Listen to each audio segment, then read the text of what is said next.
We have just learnt the federal government has just announced that Australia's ban on international cruise ships will be expiring on April 17th. That follows recent medical advice. That's what we're hearing from the government. Was that expected as a decision?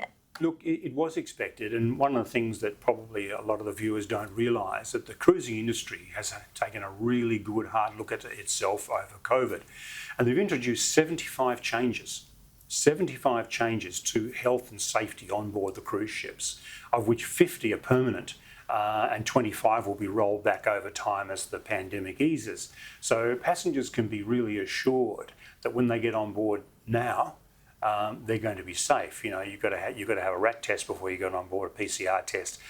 People are tested all the time. There's temperature monitors in the corridors. The ships, in some cases, are cleaned twice a day.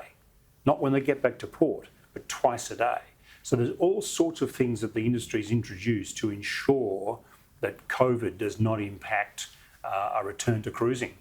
So I think intending passengers could feel pretty safe.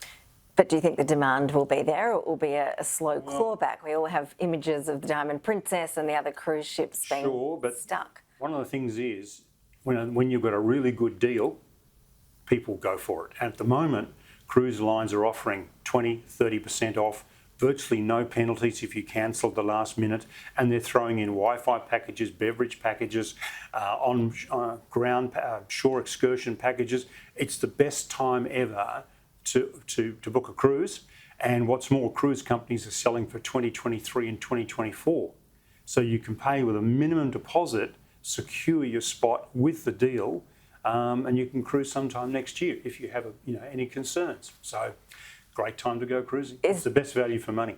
Is the rest of the world back up and running when it comes to cruising? I mean, after being off duty, I was going to say off deck for so long, were all the staff there, all the cruise ships ready to go? I mean, this industry suffered huge blows. Yes, and some cruise ships have been scrapped. Others have continued to be built and launched. There's brand new ones, some really good nifty eco ones that are hybrid electric,